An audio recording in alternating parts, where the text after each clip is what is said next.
two questions, and one of them is connected to that one, which is, I was wondering how your work together in this project has influenced your own individual practices. So, I mean, it sounds like you were just touching on a little bit of that and noticing. So if you want to talk about that for a second. And then I'm also like, can we pull those open? Are there things in there? Wondering just. The drawers. You cannot pull those open. They're display. So it's just like, you know, like a. Go back and make them open. Right? Okay, so the first question. Justin wasn't going to do that. Justin, but where's Justin? That would have been a lot of work. Yeah. We toyed with that. I even tried to make it happen, but it wasn't going to happen. Yeah. I guess one thing I would say, this has made me, this like in a lot of ways like just confirmed like a lot of thoughts that I've been having about context. And I think like I never realized like how like Duchampian my work like wants to be, like apparently. Because I remember like 2 years ago I had this show at Intersection that involved me putting like things from my apartment that I researched just like on one white shelf, and I really liked that. Like I really liked what that did, and the fact that like my roommates came to the opening, like, oh, that's our, you know, oven mitt. And like that's just so weird there. So I think like this really kind of like confirmed for me that there's a lot that context can do, like so much. We're going to be taking our guests through here to view this. I just wondered if you had suggestions or already had thought about how they might be reacting to it, or how we should guide them through it. It's interesting, when we were installing, a few people were walking by last week and everyone had an emotional reaction to different items. So that was something I didn't even think of. Like I was like, oh, this woman's telling me a story about, I don't know, the phone. The phone. Yeah, or the roller skate or whatever it was. And I thought that was really interesting because I never even considered like that. Because like basically it's trash. Is there a take-home message? I mean, what's the take-home message? To me, anyway, like the take-home message is there's no such thing as trash. Like either everything is immediately trash the minute it's produced, or it's never trash. It's One man's poison's another man's dinner. Yeah. So like there's basically an object is created and then it passes through the world. People make decisions about it or invest meaning into it, but nothing usually about it is really changing. And I think also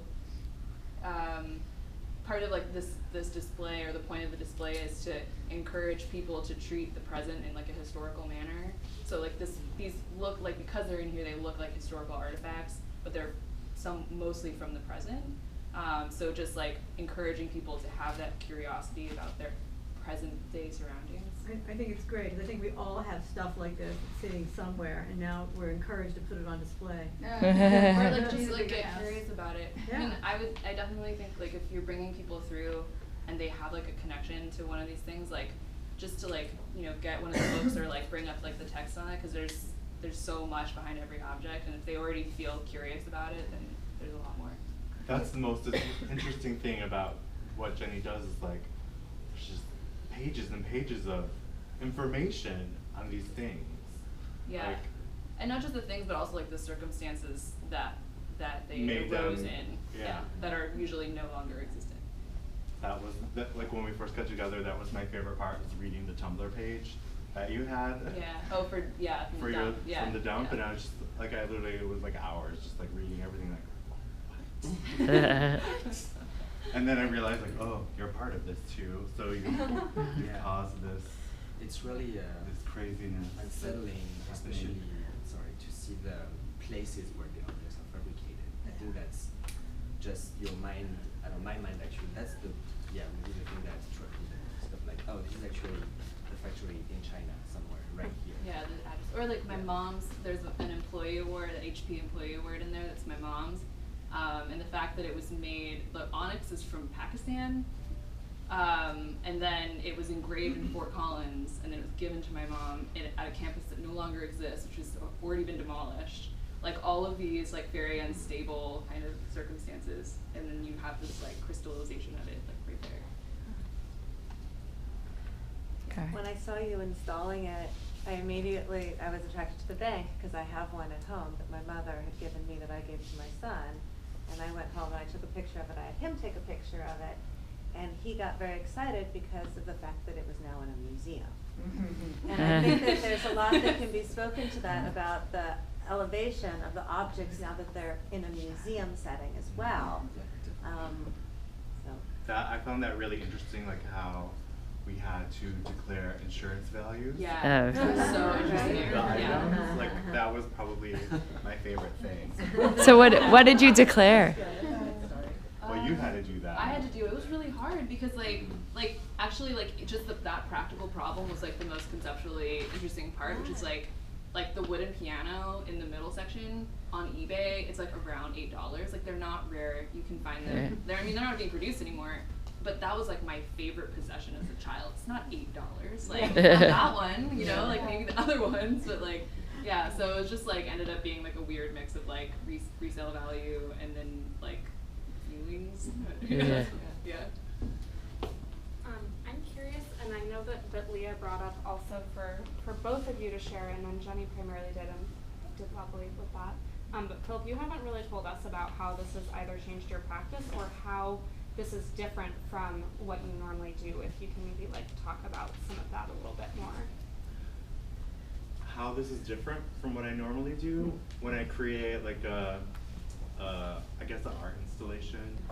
It's normally we have a theme and I'll talk about it with a group of people that I work with, and then they'll like give me a couple words and I'll do something. Kind of like almost in a vacuum. You know, so I'll build these big structures and these great like movable interiors that we do for different venues or events, parties in the city and around. So it's interesting working with someone that has a completely different way about making art, because I don't research really anything. I do, like I'll like to build stuff and just design what I'm doing. So it's certainly made me think more about the objects that I have and wanting to know more about them, because I'm surrounded by old antique things everywhere, you know, from all around the world. And like I said, doing this, I've realized that I'm kind of desensitized to objects and having any sort of emotional attachment to things. It's hard for me now, objects. Like it's just like, why? I mean, because I'm just surrounded by them. I go, I don't know. And I think, well, I don't know. That's good. Great. Sorry. I had a question. Sure, I'm Larry. Lori, by the way. Hi, Jenny. Hi, Nice to Larry. meet you. I met Philip. I'm the director of the museum. For those of us who are going to be speaking with our visitors, it might be really helpful if you gave us a little bit of insight into whether or not the context of a Jewish museum influenced this work at all, or could it really be anywhere? Yeah, I think, I mean, Yeah, I mean, I think it could be somewhere else, but it's very like academic, like you know, like as an installation, which I feel like is to me like loosely associated with Judaism and like investigation and like it's cerebral. Yeah. Interesting. Was there anything about working here in this space that had any, and it's okay if it's now, I have a few suggestions in terms of. Actually, can I how just we add might- one other thing? Please, The fact that yeah. this used to be a power station, I'm Yeah. obsessed with that. Yeah. Like I was thinking about that when I was walking in here. I was like, Yeah. that's so. This building is on my walking tour that I did at the YBCA a couple weeks ago. But like this building itself like exhibits like a lot of what's happening here, which is like it's the same. I mean, it's part of the same structure, but completely repurposed. Mhm. So It was a ruin. Yeah. This was a ruin. It was an outcast. It was someone's trash, and then Yeah. it became our treasure. yeah, because some people decided that. Like Yeah. some people decided to see it that way. Yeah. If it's helpful, just to chat a little bit about the context, I'm sure none of this came into your minds, as you were working on it, but there is the history of the Kunst cabinet or the Wunder cabinet, and I'd recommend that you read Lawrence Weschler's book called Mr. Wilson's Cabinet of Curiosities. And Lawrence Weschler is a really, like Walter Benjamin, I don't think of him at that level, but a Jewish philosopher who ruminates on the accumulation of objects and their lack of meaning or meaning. There's another way to look at this is through Jewish biblical study. Can anybody think of a famous saying about that there's a time for everything? So Ecclesiastes was a writing of King Solomon, who was the son of King David. And he wrote a lot of poetry, as did his father, who was also a musician. But King Solomon wrote the famous, well, it's Turn, Turn, Turn, it's the bird. It's Pete Seeger's song. He took the lyrics of Ecclesiastes to everything there's a season and a time to every purpose under heaven. And of course that became a rock hit in the 60s. We're about to celebrate Bill Graham. But the point being is, there's a time for everything. There's a time to gather stones together, and there's also a time to cast away stones. And that was a reference to sometimes it's time to gather things, objects, stuff, and then there's a time also to let it go and say goodbye to it. Or as the young writer, the Japanese woman who has the best-selling book, she says, when a thing doesn't bring you joy anymore, you have to say goodbye to it and let it go. And I think the third thing that might be helpful for our docents who are touring our visitors is the notion of memory. And in a Jewish museum, memory plays a very special role because in some ways this is a broadcaster or an electric station around memory, whether it's individual memory or collective memory, because when people come here, they want to think about Jewish things. You choose to come to a Jewish museum to think about Jewish ideas. Otherwise, you wouldn't come here. You go places to think about things. So when you come here to think about Jewish ideas. I've given you a few Jewish ideas that you could share. But another one would be about living in time. Marcel Proust was a complicated character and a Jew who really kind of was a self-hating Jew and pretty anti-Semitic. But he did write Remembrance of Things Past, and that was about, putting, I'm speaking to a French person here, putting a Madeleine in your mouth and boom, you got an 800-page novel. But it's that notion of what triggers memory. And like you shared, as people were walking by, it's like, that phone, brings up a whole bunch of memories for our visitors, or that heart model. That's a heart model. Yep.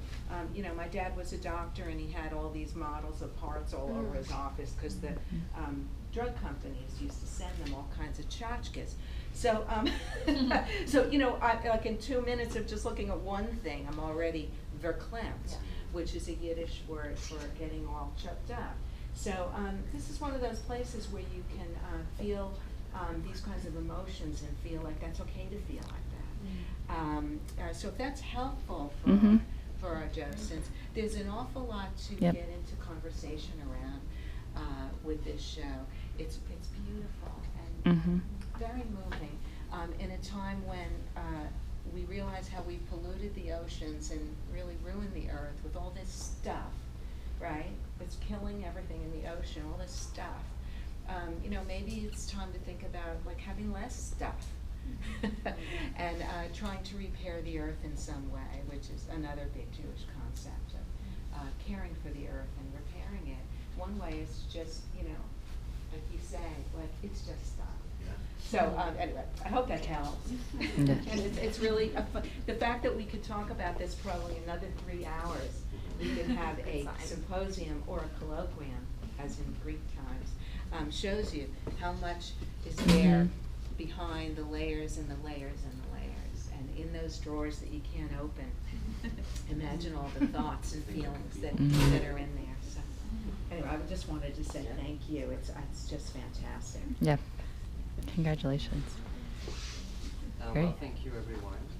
We're having the reception tonight starts at 6, so in about an hour probably, Yeah. most.